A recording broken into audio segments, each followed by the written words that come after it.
Nialina, Oui. déjà bienvenue en toute Merci. intimité. On t'a connue il y a 8 ans sous le pseudonyme Nia Hall. Je suis sûr que vous n'avez pas oublié au travers d'une vidéo qui avait fait le tour des réseaux sociaux avec le fameux coup de babouche. Exactement. Ce qu'on appelle d'ailleurs aujourd'hui un mème. Mm. Tu sais, c'est quand il y a une phrase comme ça sortie du contexte qui ressort partout sur les réseaux sociaux.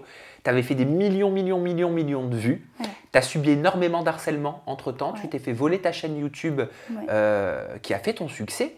Aujourd'hui, tu es victime d'angoisse qui te dépasse. Tu es devenue aussi actrice au cinéma. C'est très beau, hein. On va en parler. On va revenir sur ton parcours jusqu'à aujourd'hui, mais je te propose de commencer par les bases. T'es OK? D'accord. Ok.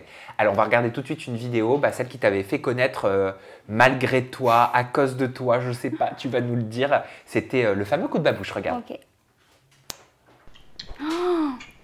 Ouais, Andrea, Kachalina. ton Facebook c'est Kachalena. Oh mon Dieu.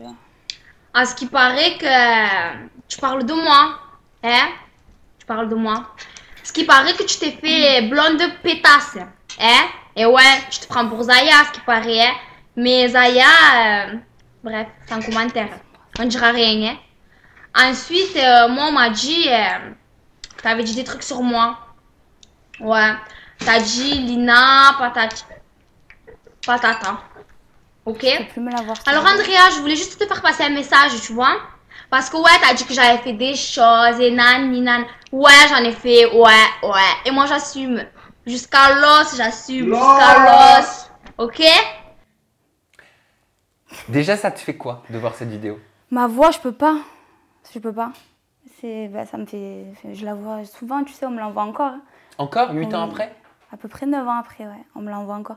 Ça me fait quoi? Je la connais par cœur, je peux plus la voir, cette vidéo. Elle m'a saoulée, elle m'a fatiguée. Dans la vidéo, tu dis j'assume jusqu'à l'os. Ouais. Est-ce que c'est toujours le cas? Ça dépend, dans la vidéo, je sais même pas de quoi je parle, mais dans la vie, oui, j'assume tout. Maintenant, cette vidéo, je suis pas trop sûre de l'assumer encore longtemps. Pour quelle raison t'es pas trop sûre de Parce l'assumer? que, tu sais, il y a ce côté quand même cagole, rouge à lèvres à outrance, grosse mèche, parce que j'étais complexée par mon front avant. Je le suis toujours, mais ça va mieux. Il y a toujours ce côté quand même, voilà quoi. On parle beaucoup comme ça, c'est un personnage.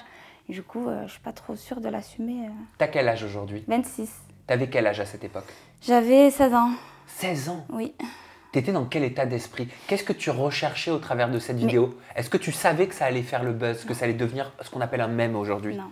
Je vais t'expliquer cette vidéo. Elle a été filmée avec... tu sais, avant, on avait les ordinateurs du lycée. Oui. Du coup, on a mis l'ordinateur du lycée avec mes potes et on faisait la parodie d'une fille qui s'appelle, sur YouTube, Myriam, la cagole de Marseille, un truc comme ça. Et nous, on avait kiffé la vidéo, ça nous faisait rire. Du coup, on a refait pareil. C'est pour ça que souvent on me dit, oui, ton collègue derrière, il connaît les répliques et tout. Mais parce qu'on l'a pris d'une vidéo, en fait. Mais la première vidéo de la fille n'a pas buzzé, entre guillemets. Vous avez fait TikTok avant l'époque? C'est ça, mais sans faire exprès, du coup. Et en fait, elle a été reprise. Et d'ailleurs, elle est sur TikTok partout. Hein. Moi, j'ai pas TikTok, mais tout le monde m'identifie. D'ailleurs, je vais la refaire. À 16 ans, tu te souviens ce qui te passait par la tête quand tu vois le raz-de-marée que tu te prends en pleine figure à la suite de cette vidéo? Tu mesures? Sur le coup, j'ai très peur. Donc, ça se passe sur Facebook. Parce que cette vidéo, elle n'était pas sur YouTube. C'est les gens qui l'ont pris, qui l'ont mise sur YouTube. Je l'ai mise sur Facebook. Moi, de base, elle était en profil... tu sais, t'as amis, moi uniquement et tout. Et sans faire exprès, fausse manipulation, j'ai mis tout le monde. Donc il y a quelqu'un qui l'a partagé une fois, 2 fois, 3, 4, 1000, 100 000, bref, voilà. J'ai eu très peur parce que tout le monde m'ajoute sur Facebook et tout. J'ai supprimé mon compte Facebook. Et moi, je pensais que je me faisais pirater, tu vois, quand je voyais les chiffres qui augmentaient et tout. Et après, on était une bande de potes. Donc mes potes, ils m'ont bien chauffé. Vas-y, remets-toi, nana, on va voir ce qu'on fait et tout. Je me suis remise sur Internet et je me suis dit, en fait, go ouvrir une chaîne YouTube. Et go faire un personnage. Et en fait, c'est parti de là. Donc, je me rappelle très bien de tout ce que j'ai passé. T'avais envie de célébrité? T'avais envie de notoriété? Non! En tout cas, pas celle-là. Pas celle-là. Non, j'avais pas envie de tout ça. C'était plus un délire entre potes qui s'est retrouvé viral, tu vois. Qui s'est transformé malgré toi? Malgré moi, oui. Et quand t'as vu, l'engouement, j'ai envie de dire quand même un engouement négatif parce que t'étais extrêmement critiqué, raillé, moqué. Harcelé même, on peut dire à l'époque. Franchement, c'était très compliqué. Très, très compliqué. Je ne pouvais plus sortir. Parce qu'en fait, ce que les gens n'ont pas compris, et ça, c'est un peu de ma faute, c'est que j'ai continué dans ce personnage, tu vois. Ah, t'as surfé dessus? Mais bien sûr, j'ai surfé dessus pendant longtemps. Et ça, je m'en cache pas, c'est la vérité. Et après, ben, va te décoller cette image, en fait. Va faire comprendre aux gens que tu es en train de jouer la cagole, de faire... C'était très compliqué. Et puis surtout, il y a beaucoup de choses qui m'ont affectée, moi, sur Internet. On va en parler. Ouais.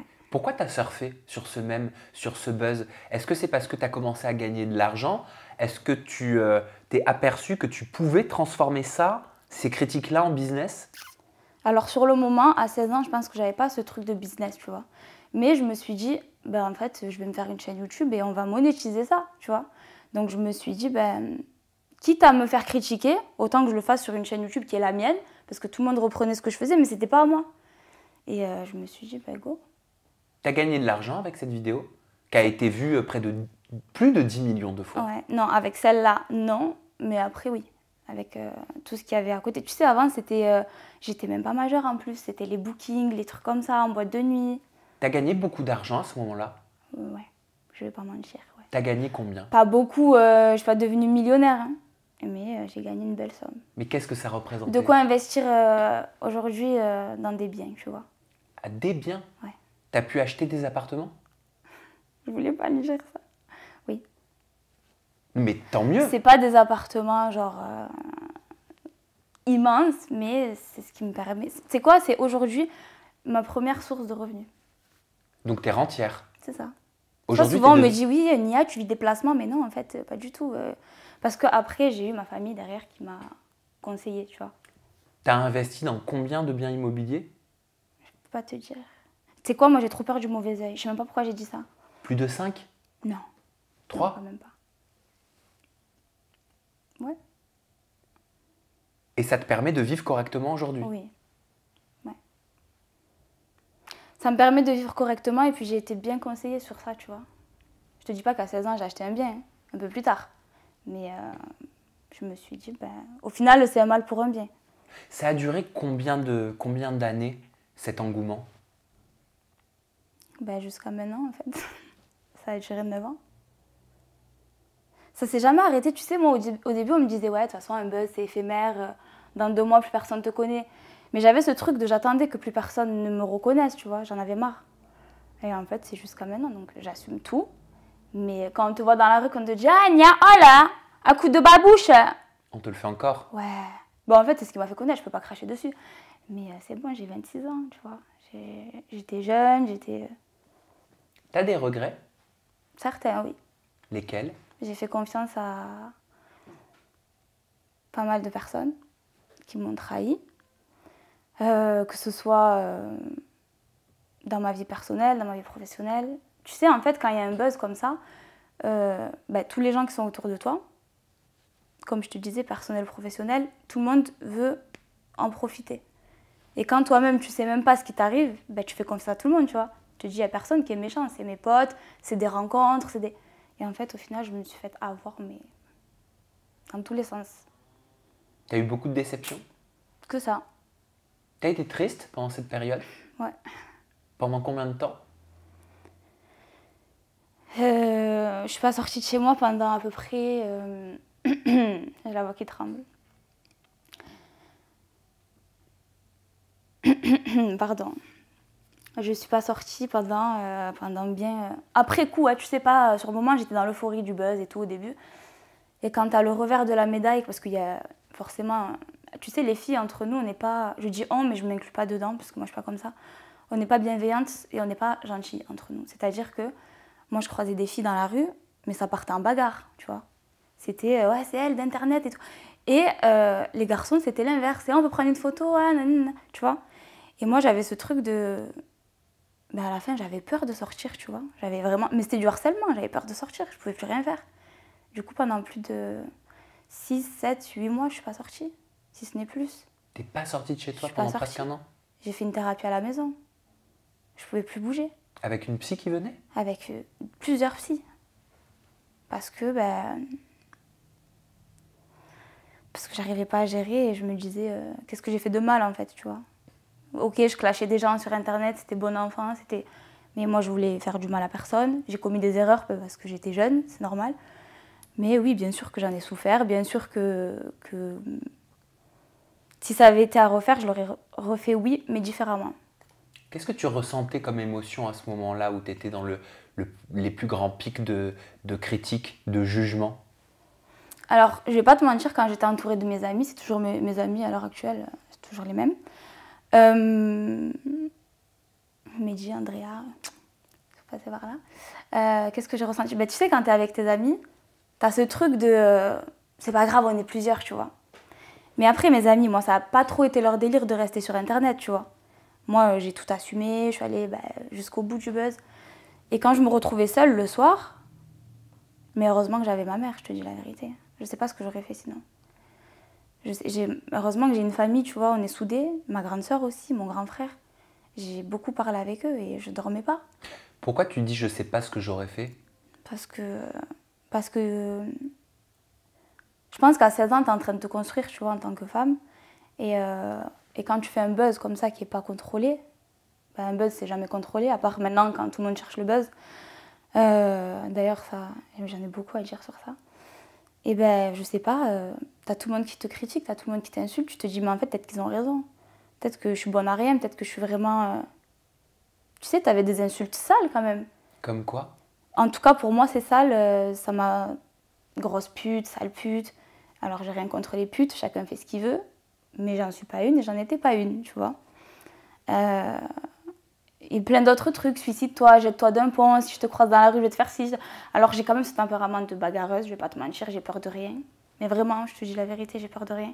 Si de Dieu, c'est tout. Ça m'a beaucoup aidé d'ailleurs, ma spiritualité. Je sais même pas si je serai encore ici, je te dis la vérité. T'as eu des idées noires? Plus que noires.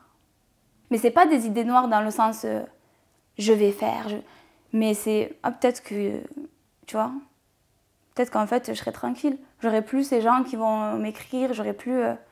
je te parle de ça, la Lina qui avait 16-17 ans. Et c'est pour ça que je te dis, heureusement que j'avais ma mère, en fait, tu vois. À ce moment-là, en tout cas. Pourquoi tu souffles? Parce que ça, je le dis pas. Tu sais, je suis fière quand même. Ouais, mais ça te touche. Ça me touche parce que, tu vois, en fait, les gens, ils savent pas ce que j'ai vécu. C'est toujours... et puis, je le dis pas. C'est toujours, oui, elle a fait du buzz. Ah, tu vois la meuf qui ressemblait à Nabila. Ah, mais c'est elle, mes trucs. Mais si vous saviez l'enfer que j'ai vécu derrière ça, alors certains me diront, oui, mais tu l'as cherché parce que tu as continué. J'ai continué, c'est vrai. Mais à quel prix, tu vois? Et à quel prix? Je te le demande justement. C'est quoi cet enfer que tu as traversé? Comment il était caractérisé, cet enfer que tu as vécu?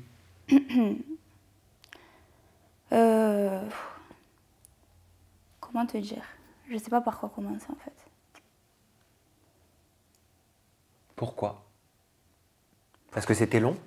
Parce que c'était long et parce que j'ai l'impression que, même si j'ai expliqué sur mes réseaux que c'était un personnage, que, bon, je suis toujours faux folle, je suis pas non plus, voilà, mais que c'était un personnage, que je clashais personne, parce que les gens pensent vraiment que je clashais quelqu'un, que j'en ai joué, et je peux comprendre si tu veux, parce que quelque part, moi j'ai tendance à dire ça, mais on me dit non, faut pas dire ça. J'ai quand même tendu le bâton pour me faire battre, je te dis la vérité. Parce que les tenues, parce que le maquillage, parce que c'était compliqué. Qu'est-ce qu'ils te disaient, tes parents? Ils te disaient quoi, tes proches? Alors, franchement, j'ai une grande sœur qui est l'opposé de moi, tu vois, je te dis la vérité. Et heureusement, parce qu'elle m'a beaucoup canalisée en mode non mais calme-toi, là t'es en train de faire n'importe quoi. Reprends une route, tu vois, convenable, entre guillemets. Et moi, j'étais toujours dans mon truc, mais je m'en fous de ce que tu me racontes. Laisse-moi faire ce que je veux, laisse-moi kiffer, laisse-moi... Mais si j'avais écouté mes proches plus tôt, je pense que j'aurais eu moins d'angoisse, moins d'insomnie, moins de stress. Parce que tu sais, ça cogite. Tu te dis, mais attends, tu vas sur Google, il y a ma biographie. Ça veut dire que moi, mes enfants, demain, j'ai pas d'enfants, mais va leur expliquer, maman, qu'est-ce qu'elle a fait sur Internet. Tu vois? Tu penses à tout ça? Mais bien sûr, moi je suis prête. Hein. C'est pour ça que je te dis que j'assume tout. Et puis surtout, je pense que ce qui m'a le plus blessée, fait mal et qui m'a fait déprimer, c'est les rumeurs. Ça m'a détruite. Quelles rumeurs? Les rumeurs... comment te dire? Tu sais, souvent, quand tu te fais connaître, t'as des gens qui t'inventent des vies. Je crois qu'on les connaît tous, ces rumeurs. Voilà. Les rumeurs qui tournent sur 99% des femmes qui deviennent connues. C'est ça. Et moi, ça m'a épuisée, ça m'a fait peur. C'est de là, en fait, où j'ai eu des pensées pas très cool, tu vois. Parce que je me suis dit, mais en fait, comment je vais prouver que soit non, c'est faux, soit ça s'est pas totalement passé comme ça, soit, tu vois, c'est tout le temps remixé. Et j'avais ce truc de... Ça m'a mis très très mal. Et c'est pour ça que je remercierai jamais assez ma famille d'avoir été là. Parce que... T'as déjà eu envie de tout nettoyer d'Internet? Mais oui, j'ai cherché comment faire. Parce qu'en fait, je me suis dit, attends, t'es plus comme ça. Tu vois, t'as incarné un personnage, ok, quelques années, y a pas de souci. Mais là, quand je vais sur Google, je vois des photos, je me dis, mais déjà, t'es laide, t'es trop maquillée. Je te parle du point de vue que j'ai maintenant, quand je me vois. Mais il y en a d'autres photos qui me font rire quand même, c'est des souvenirs, je te dis la vérité. J'ai passé aussi des bons moments, parce que là, on parle de tout le négatif. Mais j'ai des bons souvenirs quand même, aussi, en boîte de nuit et tout, c'était quand même la folie. Je savais même pas pourquoi j'étais connue en fait. J'étais connue parce que les gens avaient décidé que j'allais être connue, voilà. Est-ce que c'est pas ça quelque part qui est dangereux? Quand on devient connu, qu'on est connu et qu'on ne sait pas pourquoi on est connu? Si. Alors, ben, tu sais, ça d'ailleurs, ça fera l'objet d'une vidéo qui va arriver sur ma chaîne prochainement. Je vois beaucoup de jeunes chercher le buzz. Et j'ai envie de leur dire, tu vois, ben, je te disais tout à l'heure, par exemple, quand j'ai vu l'interview que tu as fait avec Ruby Nicara, ça me fait de la peine. Elle me fait de la peine, tu vois. Parce que je me dis, ok, là, tu te montres sous un angle provoque, tu attises un peu la haine, la jalousie et tout, et tu le fais passer sous, oui, je suis comme ça, je m'en fous des critiques et tout. Mais quand le temps y passe, crois-moi que tu t'en fous pas des critiques. Tu t'es revue un petit peu en Ruby Nicara? Je ne parle pas de la femme qu'elle est, je parle de tout l'engouement autour du buzz. Alors l'engouement autour du buzz, oui. Après, ce qu'elle fait, non, parce qu'on n'a pas fait la même chose. Mais bien sûr, je me suis revue dans le buzz qu'elle faisait, tu sais. Et puis je pense qu'elle n'est pas bête. C'est ça le truc. Qu'est-ce que tu aurais envie de lui dire? Attention, arrête. Mais je pense que tu ne peux pas raisonner quelqu'un qui est dans son délire. Attention, parce que ça te suit toute ta vie. Ce que tu fais sur Internet, c'est indélébile. Et quand tu vois certaines personnalités, je suis sûr que tu les vois sur tes réseaux sociaux, de la télé-réalité, qui se clashent, ouais, qui inventent des histoires, parfois même à la limite du borderline, pour la visibilité, pour les vues sur Snap, pour les vues sur Instagram. Je ne dis pas que tout le monde fait ça, mais certains le font. Qu'est-ce que tu as envie de leur dire? Avec quel œil tu vois ça? Parce que tu es passé quelque part, toi, par tout ça. Tu sais, quand je vois des trucs, j'ai l'impression de me revoir. Et je me dis, mais moi, je sais ce que c'est ça. Mais moi... Alors, il y a beaucoup de trucs où je vois que c'est faux. On se met d'accord pour faire un buzz, on se met d'accord pour se critiquer, on se met d'accord. Mais déjà, tu me parles de télé-réalité. Pour moi, c'est plus la même télé-réalité qu'avant. Là, maintenant, c'est ridicule, je trouve. Enfin, je sais pas. C'est beaucoup de mise en scène. Tu voulais, toi, à l'époque, faire de la télé-réalité? Non. Non? Non. Jeune? Non. J'ai voulu faire Secret Story. C'est le seul casting que j'ai passé. Et franchement, quand j'ai vu le casting, comment il s'est déroulé, non merci. J'ai pas voulu. De base, si je peux te parler de mon casting d'ailleurs, on m'a appelé, je crois que j'étais mineure aussi. J'ai dit, bah, je suis mineure, j'avais 17 ans, j'avais pas 18 encore. Non, mais c'est pas grave, on va te faire monter à Paris, nanana. Ok. Tu sais, Secret Story, je pense que c'est le truc que tous les jeunes voulaient faire. Enfin, moi, en tout cas, c'était le truc, à la limite, que je me disais, allez, Secret, il y a un truc, il y a un jeu, il y a... Et j'étais pas majeure, donc la fille, elle m'appelle, et puis elle m'appelait tout le temps, tu vois. Et donc, je suis montée à Paris, et on m'a mis devant une caméra. On m'a demandé si j'avais un secret, j'ai dit non, j'ai pas de secret.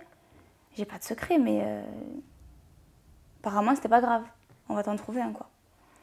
Du coup, j'ai passé un casting trop chelou devant une caméra. Elle m'a dit, fais un monologue, raconte-nous ta vie. J'ai raconté ma vie. Et c'était trop chelou parce que je me disais, en fait, c'est que du mytho. Voilà. Mais j'ai jamais voulu faire de télé, je peux pas. Je sais que tu as traversé beaucoup d'angoisses sur ces dernières années. Tu sais à quoi elles sont dues? Tu sais dans quel genre de situation elles arrivent? Et est-ce que c'est encore le cas aujourd'hui? Alors, je fais des crises d'angoisse depuis petite, tu vois. Donc, il n'y a pas eu... Parce que souvent, on me dit, oui, c'est peut-être le buzz qui a fait que tu as été connue, donc tu stresses et tout. Ça y joue énormément, c'est vrai. Maintenant, j'ai toujours fait des crises d'angoisse parce que c'est ma nature, déjà. Et j'ai certains traumatismes de quand j'étais plus jeune, des trucs perso. Rien de très grave, hein, mais des trucs personnels. Et ben, les crises d'angoisse, au début, tu sais même pas pourquoi elles sont là. Tu sais, ça arrive d'un coup, tu paniques. Ça te fait quoi dans ton corps? Moi, c'est horrible. Là, ça va mieux parce que je réussis à les gérer, mais les premières, c'était... comme j'explique dans ma vidéo, en fait, sur YouTube, j'ai la tête qui tourne, j'ai les oreilles qui bourdonnent, j'ai les mains moites, j'ai l'impression de sortir de mon corps. Je suis là, mais je suis pas là. J'ai le cœur qui tape à 10 000, j'ai l'impression que je vais tomber dans les pommes. C'est vraiment spécial, une crise d'angoisse. T'as l'impression que tu vas mourir et tout. Comment tu fais pour les gérer? Je respire. Je me dis que... Ben, en fait, c'est comme si je parlais avec quelqu'un, je me pose et je dis à la crise, vas-y, je t'attends, passe. Tu vois? Ça passe. Mais c'est compliqué. Tu fais des insomnies aussi? Tu sais, j'ai été diagnostiquée, je ne sais pas si on peut dire ce mot, mais je pense que oui. Oui, c'est un diagnostic. Mais diagnostic, tu vois, ça fait un peu malade. Non, pas du tout. Ok, bah alors j'ai été diagnostiquée HPE, HPI, parce que j'ai passé beaucoup de tests. Pourquoi je dormais pas la nuit? Pourquoi je pense beaucoup, trop, tout le temps? Donc HPI, haut potentiel intellectuel, et HPE, c'est... émotionnel. Ah d'accord. C'est quoi la différence? La différence, c'est que bah, tu as HPE, potentiel émotionnel, c'est une forme d'intelligence du cœur. C'est-à-dire que bah, toutes les émotions... Mais je pense que tu es comme ça, toi aussi. Parce que quand je regarde Aja et tout, quand tu fais certaines remarques et tout, avant que tu le dises, je le dis, tu vois. Donc je me dis, c'est sûr que toi, tu as quelque chose comme ça. Et j'ai le visage qui trompe pas. Je sais pas si tu as remarqué, mais après, j'arrive pas. C'est pas faire semblant. J'essaie pourtant, mais j'arrive pas. C'est ça. Et au potentiel intellectuel, c'est en général, j'aime pas dire ça, mais c'est quand tu es surdoué, mais tu le sais pas déjà, parce que au potentiel intellectuel, tu es en échec scolaire en général, ce qui a été mon cas. Ben, c'est pas bien grave. Il n'y a pas que les études dans la vie. Voilà. C'est-à-dire, il n'y a pas que les études dans la vie. Je pense qu'on peut se débrouiller autrement. Soit tu as du talent, soit tu as de la jugeote, soit tu réfléchis, soit tu es bien entouré, soit tu investis, soit... Il n'y a pas que l'école. L'école, on nous briefe, tu vois. Tu avais conscience à l'époque, juste pour clôturer ce sujet-là, que c'était un mème que tu avais, entre guillemets, réalisé? Non. C'était quoi pour toi? Pour moi, ça allait s'arrêter, genre ça allait durer. Parce que tout le monde pensait qu'il y avait une embrouille, même, tu sais, moi je viens d'un quartier, et tout le monde me disait, mais qu'est-ce qu'il y a? Il y a embrouille, c'est qui la meuf? Nana. Mais non, en fait, je pensais que ça allait durer, une semaine. Tu faisais croire qu'il y avait véritablement une meuf. Mais oui, puisqu'on en jouait, puisqu'après elle me répondait, je lui répondais, et c'était... C'était ta copine en fait? Oui, bien sûr. C'était donc une mise en scène? C'était une mise en scène. Tout était mise en scène. T'as surfé sur la vague que tu t'étais pris en plein visage? C'est ça. C'est ça. Et des fois, je me dis, c'est ma faute, tout ça. Bon, c'est ma faute, oui, c'est moi. Mais... Dans quel genre de mème ou buzz que tu as pu voir ces derniers mois ou années sur les réseaux sociaux, tu te retrouves un petit peu? Donc Rubini Cara, ça tu nous l'as dit. Il y a qui encore? Attends. Parce que je suis pas... Il y a pas wesh. Oh, mais ça, elle fait exprès ou c'est un buzz ou elle parle comme ça? Parce qu'on me l'a envoyé plein de fois aussi. En fait, j'ai l'impression que toutes les nouvelles Instagrammeuses, nouvelles YouTubeuses, nouvelles tout, j'ai l'impression que tout le monde fait ce que j'ai fait avant. Et j'ai l'impression, franchement, c'est prétentieux ce que je vais dire, mais je l'ai sur le cœur depuis des années. J'ai l'impression que j'ai ouvert grave des portes. Et que moi, on m'a claqué la porte au nez et j'ai laissé passer tout le monde, tu vois. Parce qu'il n'y avait pas autant de youtubeuses, il n'y avait pas autant de meufs qui faisaient le buzz en se clashant, il n'y avait pas autant de clash interposés. Et alors, j'ai pas inventé l'eau chaude, je suis pas en train de dire ça, mais je pense quand même que j'ai donné l'envie à plein de filles, ou même de garçons, parce que j'en ai beaucoup qui me suivaient. Je pense d'ailleurs à Johan Paps, je sais pas si tu connais. Oui, bien sûr, le youtubeur. Je l'aime beaucoup, je le kiffe. Bah, c'est pareil, lui, je faisais des vidéos avant lui. Et récemment, là, je l'ai retrouvé sur Instagram. Et je lui ai envoyé un message en mode « Coucou, tu vas bien et tout ?» Parce que je me suis dit, mais attends, les gens, ils ont fait piou, piou, piou. Tu vois, ils ont explosé sur YouTube. Et moi, en fait, j'ai tout arrêté.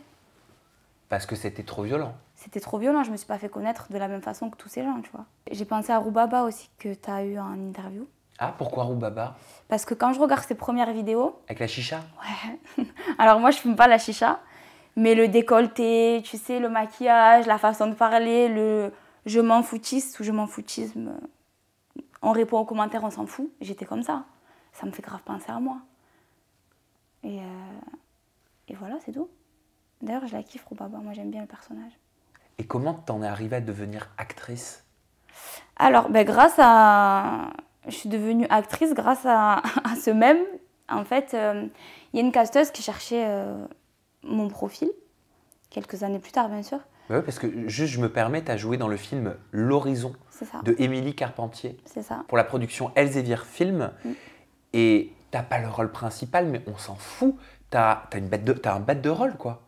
Mais franchement, je suis fière de moi, ouais. Comment j'en suis arrivée à faire du cinéma? J'ai été castée. À la base, c'était un court-métrage.